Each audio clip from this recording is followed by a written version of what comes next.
Seton Hall is looking to rebound from a tough season and has essentially a brand new roster to help do it. Here to help us break it all down is assistant coach Corey Lowery.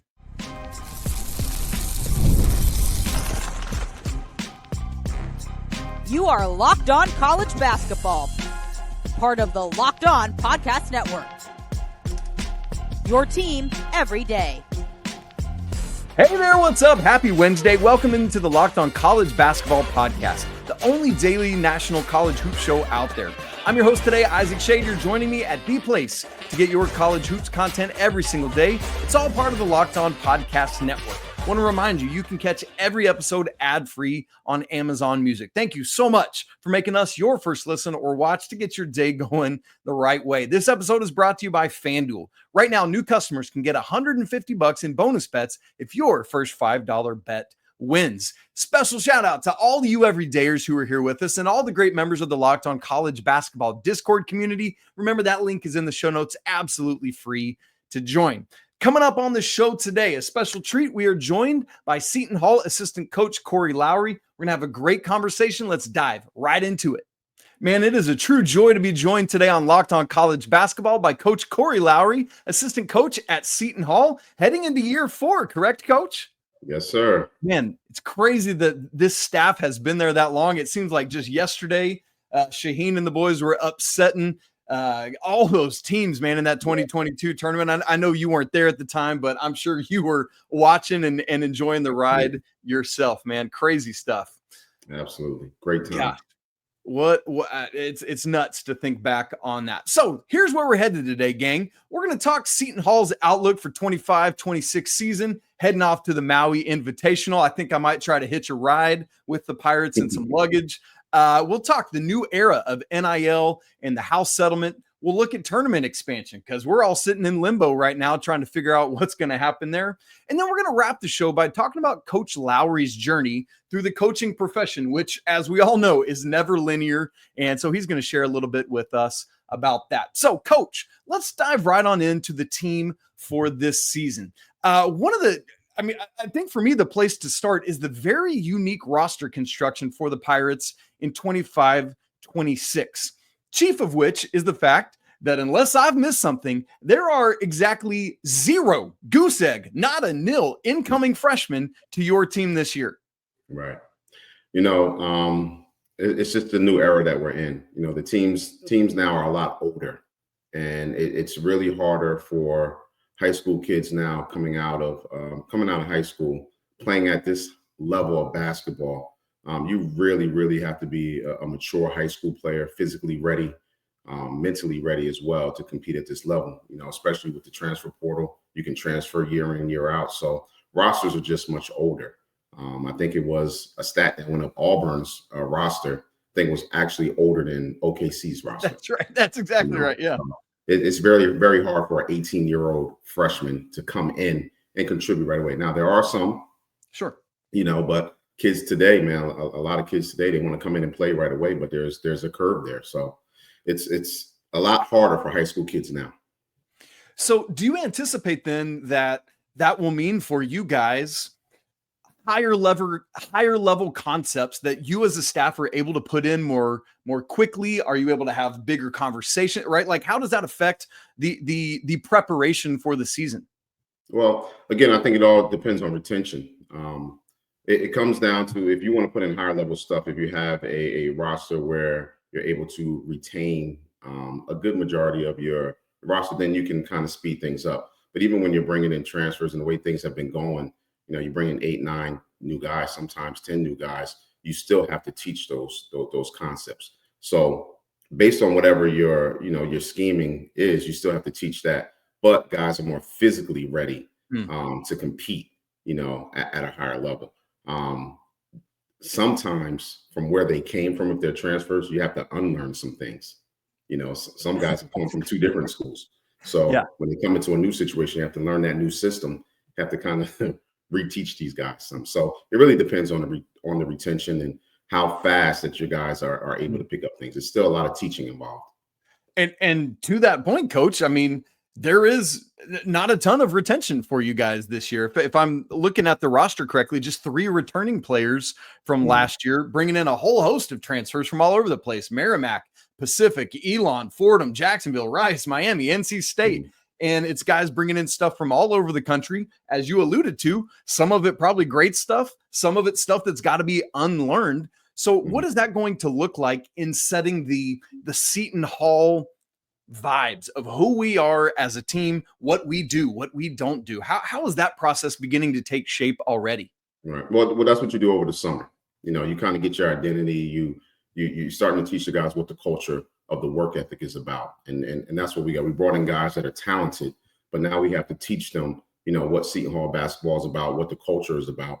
And you have those 8 weeks over the summer to really bond with the guys, get to learn them and get them to try to understand what our work ethic is. So, that's what the majority of the summer is about. We go into some technical things and some schemes and things of that. But at the same time, the most important thing is understanding what Seton Hall Big East basketball is and understanding that culture. And man, that I feel like as we survey the nation, roster construction done well is so difficult to achieve year in and year out because it's hard to program build. And it's almost like an NBA franchise having to essentially rebuild year after year after year. And so, Coach, at what level is it like fastest team to get that chemistry built in is a team that wins well and often? Like, how are you guys as a staff approaching, like, here's how we want to look at roster construction at a big picture level? Yeah, well, you know what? It's no exact science to it. I think the team, what you want to do again is get your guys to buy in. And I think the faster that you have buy-in, the faster that you'll see success. If you're battling all year with, accepting, what specific roles are, or, accepting what the culture is, the success rate will probably be a little bit slower. But if you're really focused and your attention is on culture building earlier on in the summer and getting guys to buy in and getting guys to understand the importance, of the relationships that we have, I think that's when you'll see the success. You're bringing in talent.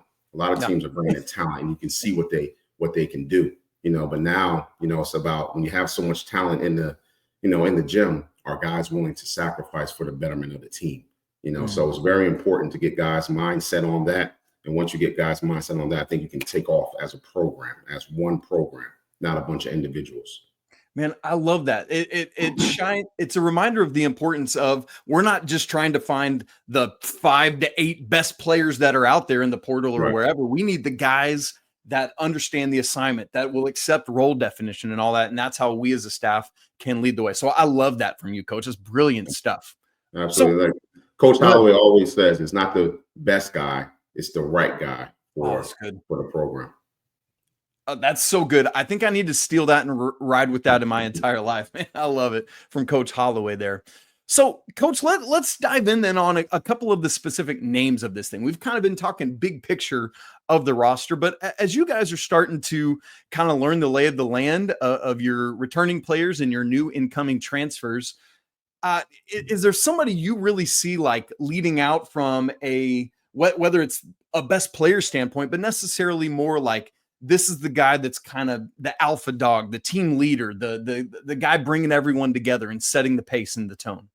Yeah, well, I think it's a little bit too early to say that right now and to put that pressure on someone right now saying that they're the alpha, because they haven't learned the entire system yet. It's only been 3 weeks in, a little bit more than 3 weeks. But what I will say is this: what I see as a better, I guess, vision for Seton Hall, as I see more depth, and I see the guard play is there's a better guard play in terms of depth, in terms of playmaking. So I see a lot more of that. I see a lot more versatility with this team. Guys can play multiple positions. There's length, there's athleticism, there's speed. So, and I just think that it's going to give, Coach Holloway and the coaching staff a variety of ways to attack different teams. And I think that we can play different styles. So we're figuring that out, what's the best style for this team. But there is a lot of depth, there is a lot of speed, there is a lot of skill and we're happy with the things that we see right now. And I'm excited to see it myself. Coach, as you said, I know it's early. It's the middle of July, and I'm asking you about what guys are looking like. Maybe somebody that's a name that it's like maybe people wouldn't know this person's name, whether it's somebody that didn't get a ton of minutes at a high major or somebody coming from the mid-major ranks that people haven't seen a lot. Is there a guy or two that's like, watch out for this dude? He might jump up and surprise you and be somebody you're going to need to know about this season. Well, I will say this. We want to really address the point guard play, so the 2 point guards, there's multiple guys that can play the point guard position. I think everyone has talked about Bud Clark, a very shifty guard, Trey Parker, and he'll have the ball in his hands sometimes as well. And, TJ Simpson's as well, so there's multiple guys that can handle the ball and play that point guard job. But when I talk about the versatility, you may have all 3 of those guys on the court at the same time. You have 3 point guards that can all play make. And the one thing about, Coach Holloway's system, he's always going to have 3 playmakers on the court. So whoever handles the ball, if you want to call them the point guard, it's really kind of like a positionless basketball situation that we're in right now. So those 3 guys, I really like the playmaking ability of those 3. Man, that's fun. I'm excited to see that. That's my kind of basketball. Let's get out and run and make plays. Let's bring that, Coach. I love it. As we look at the Pirates, it's been such an interesting up and down first 3 years for you guys in terms of like Big East finishes. And that first year finishing, right around the middle of the pack, 7th, and then that 23-24 season finishing 4th with Kaderi kind of leading the way in so many ways. And then last year, I know it had to have been a frustrating year from a wins and losses standpoint. At least you learn great things every year. But Coach, what is it going to take this year and beyond to kind of get Seton Hall back to that tip top of the Big East where I know you guys want to be? Yeah. Well, first off, we got to stay healthy. We got bit by the injury bug last year, and some key guys got hurt, and it really affected the depth that we had. So that's why we really wanted to address the depth issue. And I think that we did a good job of that. And I think that if we stay healthy, guys buy into how hard that we have to play on a daily basis, and the competitiveness that we're seeking, from these guys and challenging them on a daily basis. I think we'll be right back where Seton Hall belongs. And right now, 4 weeks in, I think the guys are understanding where we're coming from, and they're trying to get what we're trying to feed them. Man, and at this point, that's all you can ask here in July, and keep leading the way on that. Speaking of the Big East, Coach, I don't know if I would call myself a purist or a traditionalist, but we got all these bloated conferences with like 57 and a half teams in them. And I tell you, there's just something so beautiful to me about the 11 teams of the Big East still being able to play a true round robin home and home with those 20 games. Have we lost something in the unbalanced regular season schedules that we have around the country? Well, that's why I honestly think that the Big East is the toughest conference in the country, because you are playing those teams twice. You're playing them home and away. You're playing against Hall of Fame coaches every day.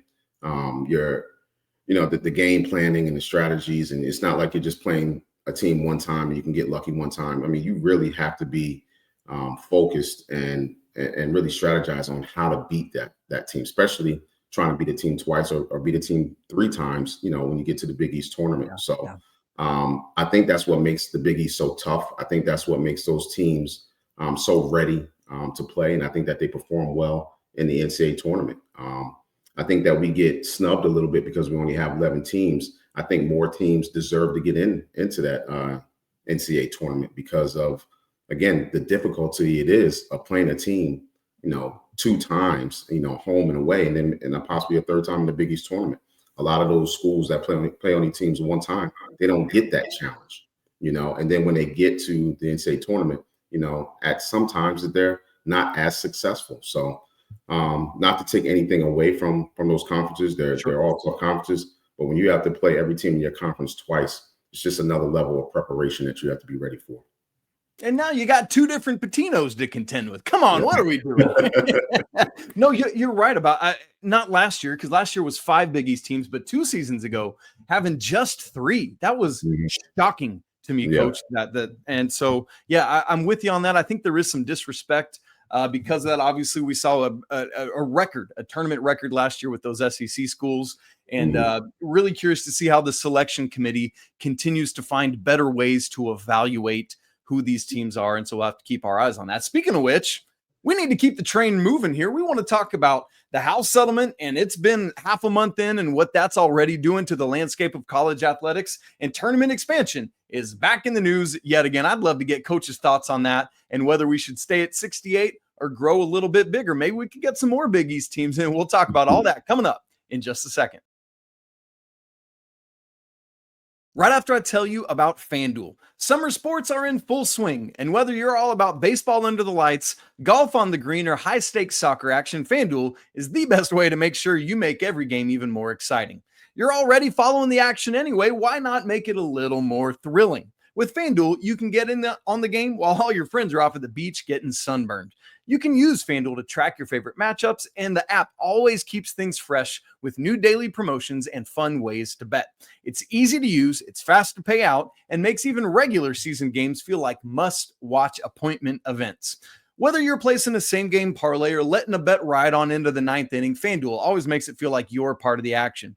How about some early odds for the Wooden Award? This just dropped this week at FanDuel. Purdue's Braden Smith leads the way at plus 440, followed by Kansas freshman Darren Peterson at plus 850, AJ DeBanza, freshman at BYU, plus 1,000, Cam Boozer, another freshman at Duke, plus 1,100, and JT Toppin and his millions that he's getting in NIL at Texas Tech, plus 1,200. You new to FanDuel? It's a great time to check it out because new customers can bet $5, and if that $5 bet wins, you get $150 in bonus bets. Open the FanDuel app today or visit FanDuel.com/lockedon to get started.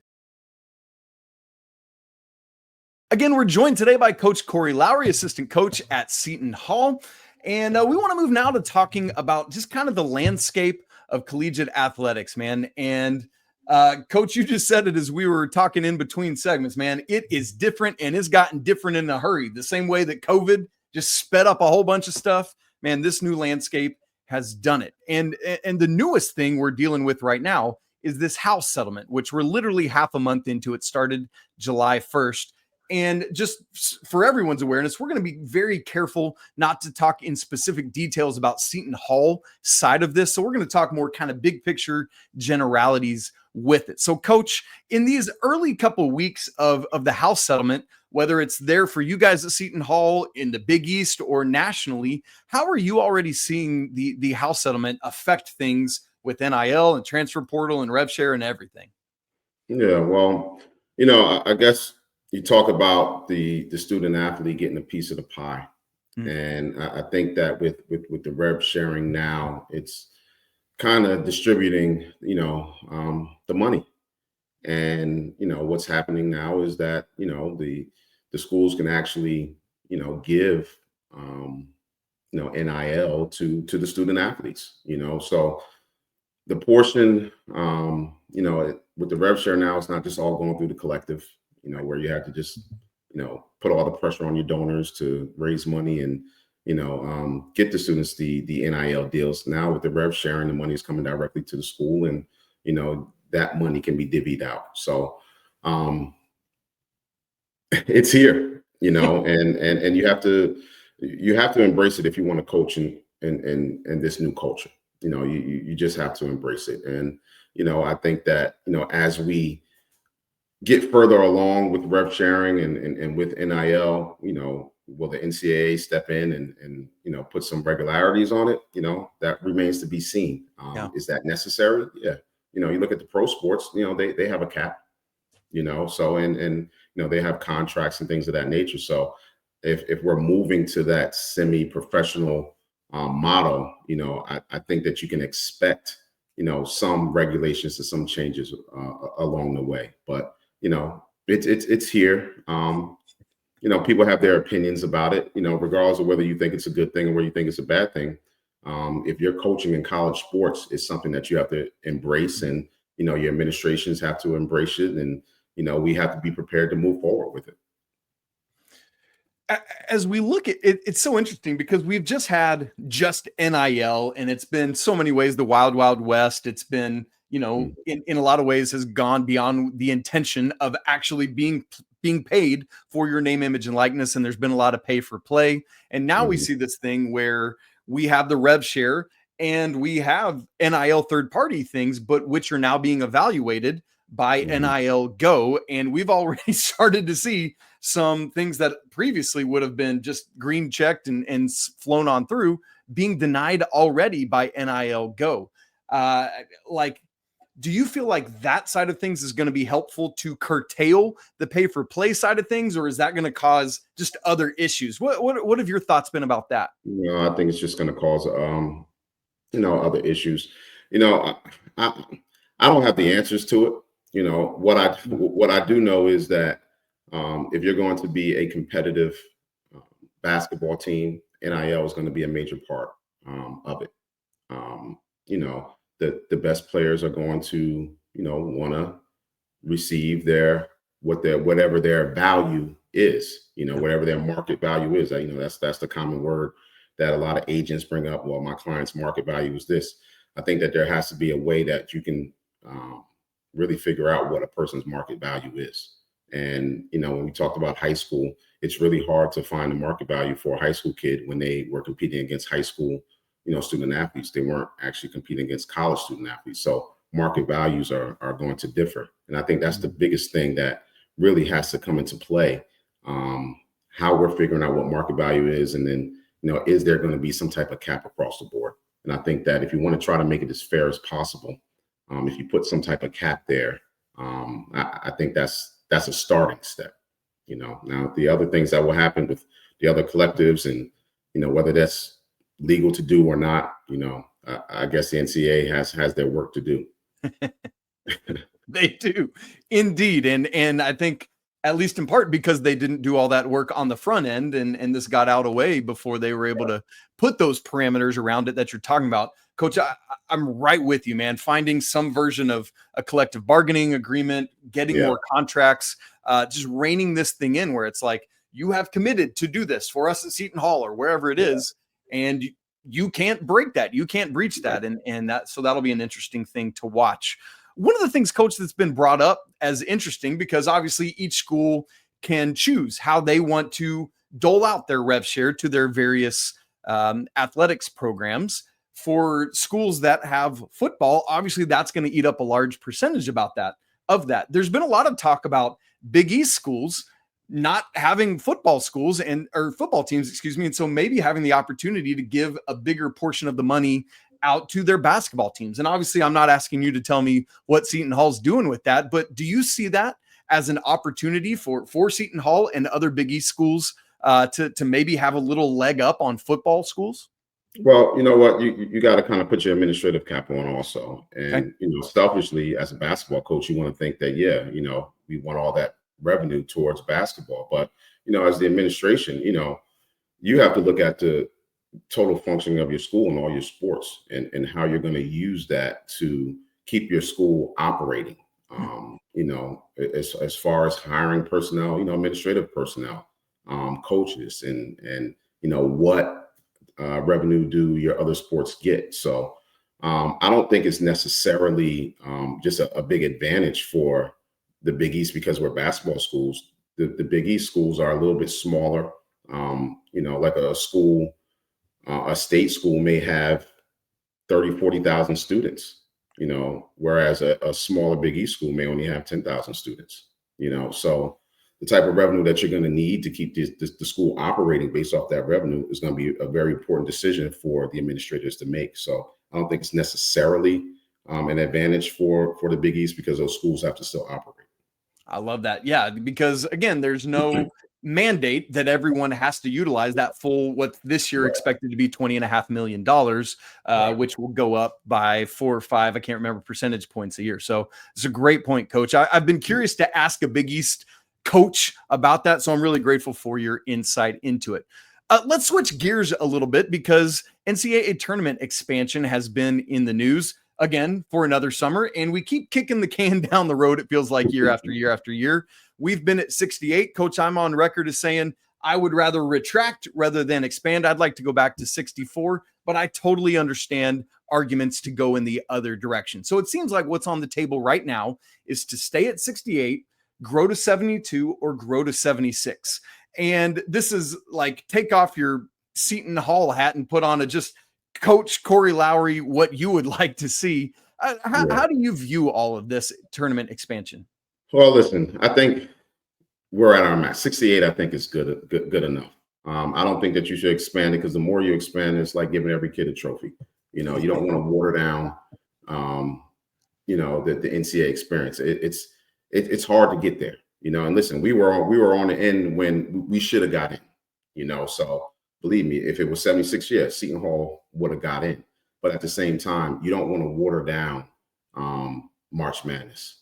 You know, it's an incredible experience. Those teams every team that gets in, they've earned it. And there are some teams that should have been in, and they get snubbed. And that's the kind of the beauty of it. And that's what makes it so special, so magical.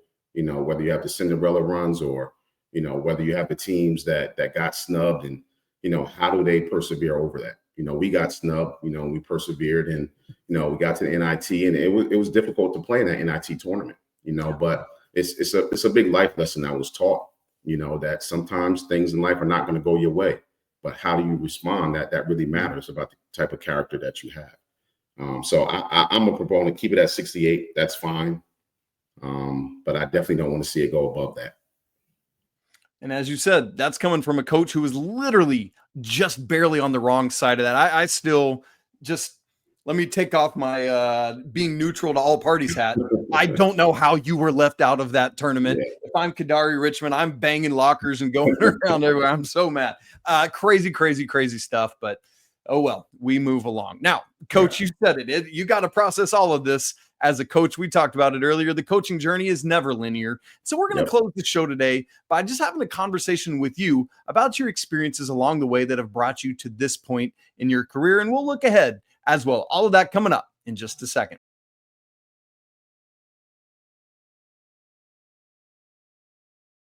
All right, we've had just a fun time today talking about Seton Hall's upcoming season a little bit, talking about the landscape of college athletics. Now we just want to shine a light on Coach Lowery himself and ask him about his journey to this point, and then looking ahead a little bit as well. So, Coach, where I want to start is I've used this phrase a couple times today, but the fact that the journey of a coach is never linear. To that point, you know, as we look through your life, you've been a head coach to director of player development, back to head coach, and now back to an assistant coach. What is it like to wear all those different hats and to sometimes be the guy at the top of the totem pole, as it were, and then other times to sit in the second or third chair and have to kind of follow other leadership? Mm-hmm. Well, you know, again, it's really about serving, you know, so whatever the position that you're in, even if you're a head coach, if you're a head coach, you have more people to serve, you know, but when you move from, you know, director of player development, assistant coach, it's just really, you're still serving that student athlete. You're serving the coaching staff, you know, you're serving the university, you know. So I think that the way that I view coaching, I view coaching as my ministry. I view coaching as, you know, I'm a teacher at heart, you know, so whatever platform, you know, the Lord is going to use me on, and that's how I'm being used. You know, I've always think of myself as a leader. So whatever role that you're in, you have to assume, you know, that leadership position within that role. What got you to that mindset? Because I talk to a lot of people around the country in various roles.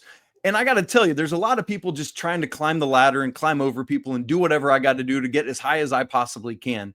How did you come to that mindset? I honestly think that coaching, teaching, education, that's my gift. You know, I think that I'm gifted to teach. I'm gifted to serve. I'm gifted to lead. You know, and I love basketball. You know, so I think that, you know, the passion that God put inside of me, you know, I'm just using that, you know, to help whatever student athletes that I can help. I'm extremely competitive. But within that competitive, you know, I think I'm able to communicate how do we get these players from A to Z, and get them to the highest mountaintop, and really focused on their work ethic. And, I just grew up playing sports. I think I had some pretty good coaches. I had a father that was very tough, and he instilled, the principles of competing, principles of excelling. I was always taught you had to excel in school first, and then, the playing field is second. But, just having good examples, good role models, and that passion that was fueled inside of me, and I just believe that if you focus on really serving the student athlete and helping them, those positions will open up for you, as you help other people. So, man, that's so intriguing to me. Like, would it be fair to say of you that in a lot of ways, your primary objective is to help these young men and the other coaches and support staff and on and on and on out that you are surrounded with? Your primary objective is to grow them into the people they are being trained to be. And it just so happens that you love basketball, and basketball is the conduit through which you get to do that. It's the vehicle. It's the vehicle that I use. It's the passion that's inside of me. I think coaching should be lifelong relationships. It's not just about, winning these amount of games. It's teaching these young men how to be men, teaching them how to be successful, not only on the court, but in life as also. And I know it sounds cliche, but, teaching young men how to persevere and how to overcome disappointment. These are things, the life skills that are gonna, you're gonna use throughout life. I want our student athletes to become good husbands one day, become good fathers one day, become good executives, become good, good leaders themselves, and continue to carry that on and pass that on. And I think that's ultimately what sports is about. Sports touch the soul of people, and when you're coaching, you got to find a way to touch the souls of the student athletes that you're working with. That's so well said, man. Thank you for sharing that. You strike me as a person who is like, man, I'm good wherever my feet are at. I'm going to be content and I'm going to be happy and I'm going to love what I'm doing. That said, though, is getting back to being a head coach something you would aspire to do? Or is it like, as you said, like, I'm just going to keep my head down, keep working hard, keep loving these dudes, and wherever that path may lead is where I'll go? Yeah. I mean, again, whatever role I'm in, I'm a leader. That's just my mindset. I'm a leader at every role. And if God is going to open up that door for me to become a head coach again, then that door is going to be open. I'm going to walk through it. But it's again, wherever I'm at, I want to be the best. Yeah. Wherever we're at. I want Seton Hall right now to be the best school in the country, and I'm going to do whatever I have to do within my role to help Seton Hall get there. And that's been all the way from when I started from high school. When I was a high school coach, I wanted to be the best high school in the country. When I was a junior college coach, I wanted to be the best junior college coach in the country.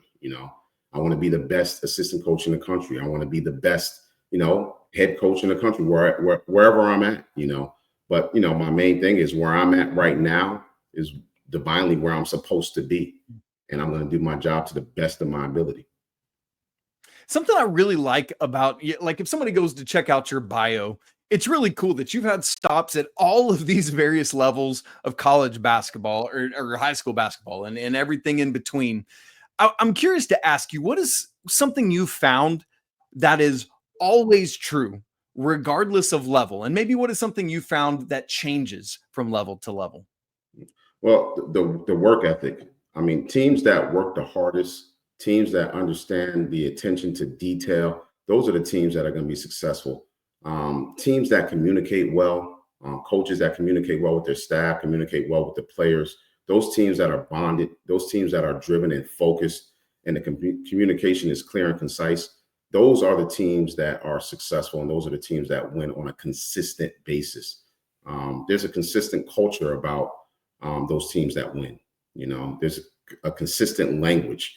There's buy-in, not just from the basketball program, but there's buy-in from the administration. There's buy-in from the university. So those coaches that can organize the company, because that's what it is, that and That's right. involve all those stakeholders, the donors, the alumni, and we can get all those people on the same page.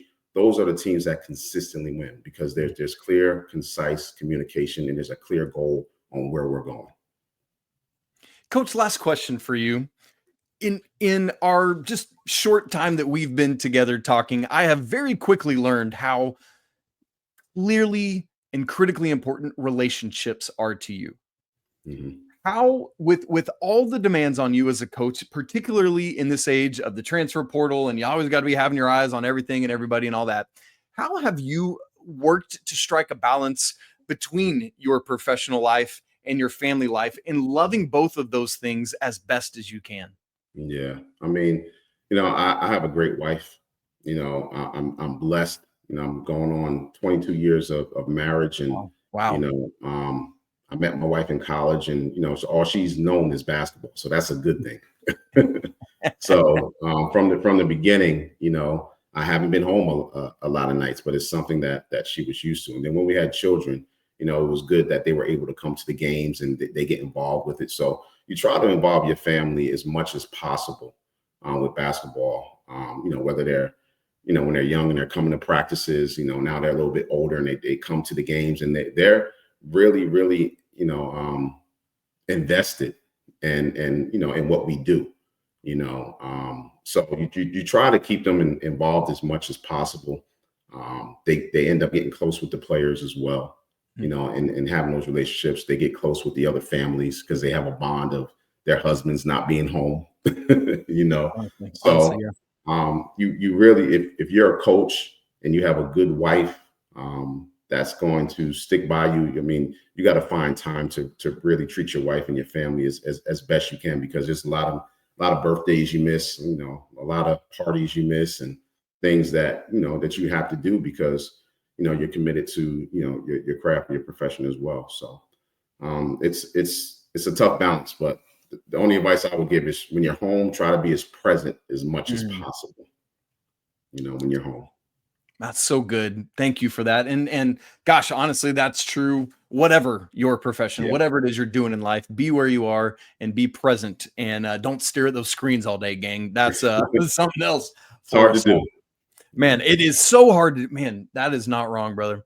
Coach Corey Lowery, thank you so much for your time. Very excited for a great season for you guys, for a bounce back. Again, I think I'm going to try to hitch a ride with you all to Maui so I can just come sit on the beach and watch my family. See, and those are one of the things. My family will be coming to Hawaii also to the Maui tournament. So love it. Love it. Love it. I hope that is a great experience and a great opportunity to just be together and maybe bring a trophy home as well. That wouldn't be too bad either. Coach Corey Lowery, thank you so much, brother. Appreciate your time. Thank you for having me. I truly appreciate it. Big thanks again to Coach Corey Lowery for joining me on the show today. Just a really fun conversation, a whole broad smattering of things we had the opportunity to talk about. I'm so grateful for his time and excited to cheer on the Pirates. This season should be a fun year in the Big East. If you haven't already, subscribe to the show on video and audio to make sure you don't miss a single second of Locked On College Basketball. If you've not joined the Locked On College Basketball Discord, would love for you to make sure you check that out so that you can be part of the conversation all the time. That link's in the show notes. It's absolutely free to join. As always, want to say apologies to the Lawyer family. Let's go Wild Popes. Cheers to the McBruins. And until tomorrow, peace.